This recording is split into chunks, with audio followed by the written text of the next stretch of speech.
જગ્યાએ ફર્યા ત્યાં વિચાર નથી આવતો ને આ માટે મને કેમ આવા વિચાર આવે. મંત્રીને વાત કરે છે.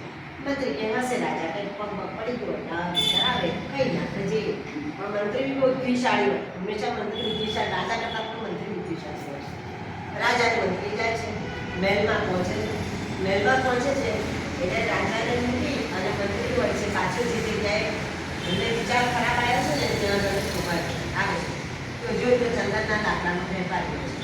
એટલે એને જેને મળે છે શું દોસ્ત તારા ચંદનના લાકડાની સુગંધ તો કેટલી દૂર દૂર સુધી ફેલાય છે. બહુ સરસ ચંદનના લાકડા છે. પછી ચંદનના લાકડા વેપારી શું કહે બધી વાત સાચી છે, બધા હારી હારી વાત કરે છે, પણ કોઈ ચંદનના લાકડા ખરીદી શકતું નથી. હવે તો રાજા મરે તો સારું, મારો ચંદનના લાકડાનો વેપાર શું કરી છે. જો હવે રાજા મરે તો મારા ચંદનનો લાકડા, કારણ કે રાજા મરે તો ચંદનના લાકડાથી પાડે ને તો વિચાર કોણે કરે તો વેપારી. અને વિચાર કોને આવે રાજા. એટલે જેના માટે આપણે જેવું વિચારીએ એવા જ આપણને સામે પડે. તો આપણા પરિવારમાં કોઈના આપણને મન દુખી હોય, ખરાબ વિચાર આવે તો તરત મગજમાં શું કહેવાનું કેન્સર કેન્સર કેન્સર. આપણે કહે છે ને કે મારું પાપ મિથ્યા થાવો કહીએ છે ને તો મારો વિચાર શું થાવો મિથ્યા. અને તરત એના માટે પછી હકારાત્મક વિચાર પોઝિટિવ સેન્ટેન્સ આપણે જોઈ લઈએ. સાસુ હોય ઘરમાં ઝઘડો થાય, પતિ પત્નીનો ઝઘડા થાય, બાળકોને કોઈ ગયા હોય ઝઘડા, તો જ્યારે પણ કોઈના માટે ખરાબ વિચાર આવે કે આ તો મારું ધ્યાન નથી કાઢવા આવવા છે તો આટલું આખા ઘર માટે કરું છું પણ કોઈને મારી પડી નથી. હા બધાને પડી છે પણ કેટલાકને બતાવવાની નહીં જીવતી હોય, કેટલાકને ના હોય. કેટલાકને બતાવવાનું ગમતું હોય કે હું તમારા માટે આટલું કરું, ઘણા બોલ્યા વગર જ બધું બતાવો. તો જ્યારે પણ આવા નકારાત્મક વિચાર આવે ત્યારે શું કહેવાય કેન્સર કેન્સર કેન્સર. અને તરત પોઝિટિવ સેન્ટેન્સ બોલી હકારાત્મક વિચાર. કારણ કે રાજાને વિચાર કેવો આવ્યો અને મારી કાઢો કેમ વિચાર આવ્યો, આટલા જ માટે વિચાર આવ્યો. કારણ કે એને શું વિચાર્યું કે આ રાજા મરે તો મારે લાકડાનો વેપાર થાય. પછી તો મંત્રી પણ બહુ હોશિયાર હતા. કહે છે કે રાજા જે જો તારા માટે તો લાકડા મંગાયા છે અને 1.25 કરોડ સોનાનો લઈને લાકડા ખરીદી અને લઈ જાય છે. રાજાને પાછા શું કે ચાણે ભેટમાં મોકલાય છે તમારા માટે લાકડા. એટલે રાજાના મગજમાંથી નેગેટિવ વિચાર જતો રહ્યો, ચંદનના લાકડાના વેપારીને જતો રહ્યો. તરત રાજા એમ કહે છે કે 1.25 કરોડ સોના લઈ જજે અને ગ્રીષ્મ ઋતુમાં રાણીના મહેલમાં સોના મરો અરે ચંદનના લાકડા મૂકવાનું છે. એટલે જેને જોડાણ કરે છે પરિવાર ઘર પરિવાર હોય કે રાજ્ય હોય, જોડાણ કરવું છે ત્યાં આવા ઉકેલ આપણને મળી જાય. પણ પછી એ કરે કે હા એવી વાત છે એવી વાત છે બસ જાનવાડીમાં બેસી જાય તો પ્રોબ્લેમ થવાના છે.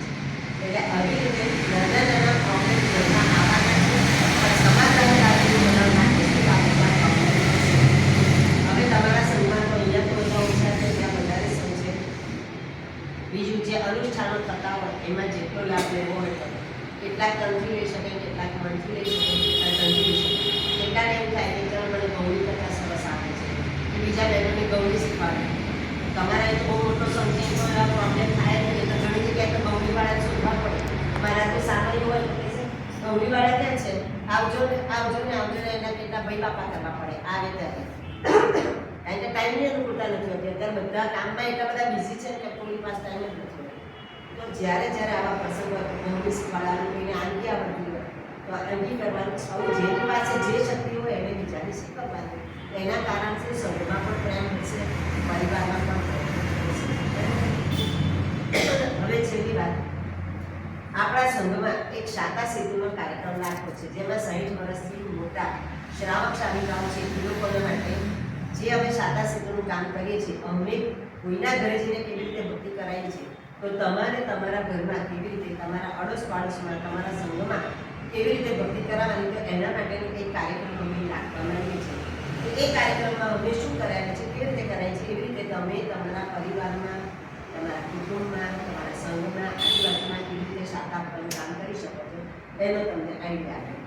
બીજું કે તમને લોકો એક પ્રોગ્રામ વહેલો પડો થાય પણ એ પહેલાં પણ જો તમે તમારા આજુબાજુમાં કે પરિવારમાં કરવા માંગતા હો તો પોતે જ પોતાના ઘરમાં ભક્તિ કરી શકતા હોય તો બહુ સારી વાત છે. પણ પોતે ના કરી શકતા હોય તો અડોશ પડોશમાં કે ફ્રેન્ડ સર્કલમાંથી કોઈ પણ બોલાય અને એમને કહેવાનું કે દાદાની તકલીફ સારી નથી કે મારી તકલીફ સારી નથી કે દાદા બહુ કંટાળી ગયા છે. ઘરમાં રહે તો શું થાય કે કોઈને એકબીજાથી ચીડચીડા પણ થઈ જાય અને ઉંમરલાયક હોય ને એમને બીજું કશું ના જોઈએ, એમને સમય જોઈએ, એમની જોડે વાતો કરવા.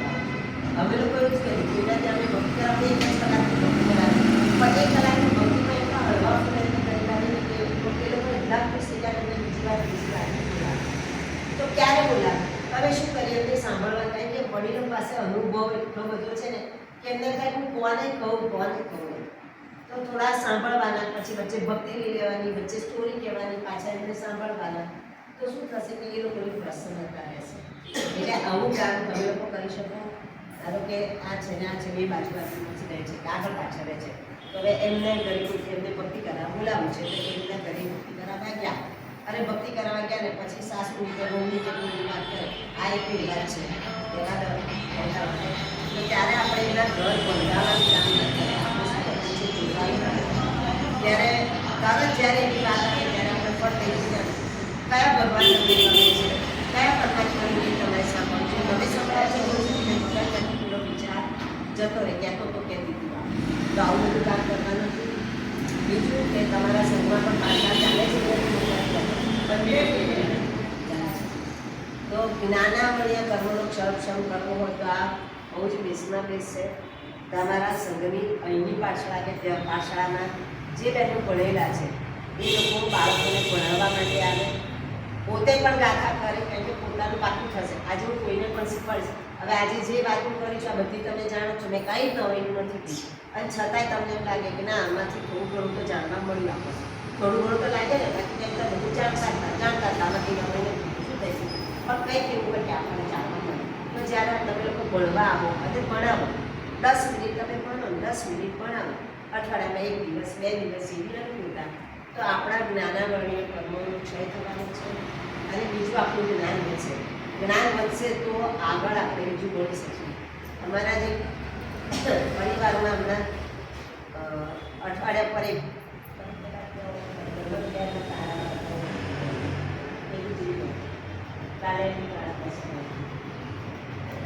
તો એ બાને 87 વર્ષની ઉંમરે ગાથા ગોખતા હતા અને આપણને સારું બધો ગાથા ચડતી નથી, બધો ગાથા ચડતી. અમે એક બાને ભક્તિ કરાવી હતી, 92 વર્ષના બા સ્તવન એમને મેં સંભળાવી. મેં કે તમે ગાઓ ને, મેં કે મારા તમે ગાઈએ છે, તમે સંભળાવો. મેં ગાઈ, એમને મગજમાં રહી ગયું, પણ એ વખતે તો એમ થયું કે આપણે કહેવાય ના કહેવાય એટલે ના કીધું. પછી મને બીજી વાર ભક્તિ કરાવો એટલે અમે બીજી વાર ભક્તિ કરાવી. તો કે તમે પેલું સ્તવન ગાયું હતું મને લખ્યા પણ મારું મોઢે કર્યું છે. કેટલા વર્ષની ઉંમરે? 92 વર્ષની. જો 92 વર્ષની ઉંમરે 87 વર્ષની ઉંમરે જો ગાથા થઈ શકીએ તો આનાથી તો આપણે લગભગ 1-2 કલાક વાત કરતાં બધા નાના જ છીએ, કરી શકીએ ને ગાથા. તો આપણે જ્ઞાનાવલીય કર્મોનો ક્ષમ કરવાનો છે, આપણું જ્ઞાન વધારવાનું છે અને બાળકોને ભણાવીશું તો ટીચર થોડા ફ્રી થશે, તેમને કંઈક એક્ટિવિટી કરાવવાનું મન થશે અને કમસે કમ આપણું તો જ્ઞાન વધશે જ. આમાં બધામાં બેનિફિટ કોનો છે? મારો છે, તમારો છે, કોનો છે? હું કરીશ તો મારો ને તમે કરશો તમારો. તો આટલી નાની નાની બાબતો હવે મગજમાં ધ્યાન રાખજો અને હું નાનું કરી અને કર્મનો ક્ષમ કરવા છે, કર્મની નિર્જરા કરવાની છે અને પુણ્યનું ભાથું બાંધવાનું છે. કેટલું મફતમાં છે છતાં આપણે કરતા નથી. કેમ? ખબર નથી અથવા ખબર છે તો આળસ છે, કોઈ હોય તો કરાવે, પણ ના મારા પરમાત્મા છે, મારે કરવું છે, મારા નાના કર્મનો ક્ષય કરવો છે, મારે કરવું છે. જે પણ બધું મારા પર રહેશો ને તો તમને કંઈક કરવાનું થશે, બાકી કંઈ કરવાનું થશે નહીં. હવે છાતા સેતુનો નંબર તમારે લોકોએ લખી લેવો તો લખી લો અને તમારા વોટ્સએપ ગ્રુપમાં પણ આ નંબર એડ કરજો કે જેથી કરીને તમારા સંઘમાં જે એક્ટિવિટી થતી હોય તો 1 વર્ષના અંતે અમે લોકોએ વિચારીએ છીએ કે છાતા સેતુ દ્વારા જે સંઘની બેસ્ટ એક્ટિવિટી હશે એને એવોર્ડ આપવાનું કામ કરવાનું છે. મે બી તમારા સંઘનો બી કદાચ નંબર આવી જાય અને એવોર્ડ આપવાનું કામ બી થઈ જાય તો તમારા સંઘની પ્રવૃત્તિઓ જે વોટ્સએપ ગ્રુપ હોય એમાં બધાએ લખવું હોય તો લખી કાઢો નંબર અને તમારા પરિવારમાં કે ક્યાંય પણ અમારી જરૂર હોય છાતા સેતુની તો વિધિના 24 કલાકમાં નિર્યામણા તો અમે તરત દિવસે કલાક 2 કલાકમાં પણ આવી જઈએ છીએ અને નિર્યામણા કરાવવા જઈએ. હા એક પાર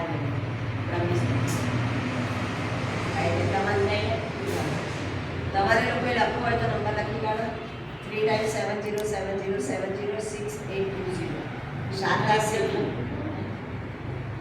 70 70 68 20 3 વખત 70 70 68 20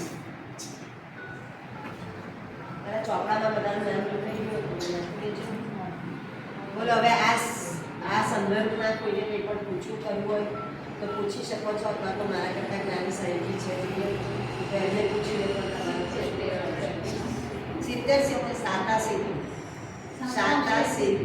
70 87 70 70 68 20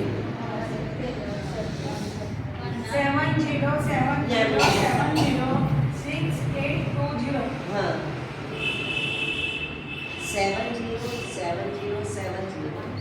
70 તમારા પરિવારમાં છે આજુબાજુમાં કોઈને પણ કંઈ લાગતું હોય કે અમને શાખાની જરૂર છે તો આ નંબર પર ફોન કરશો તો મીડિયામાં હશે તો તરત આવશે, અને નહીંતર 24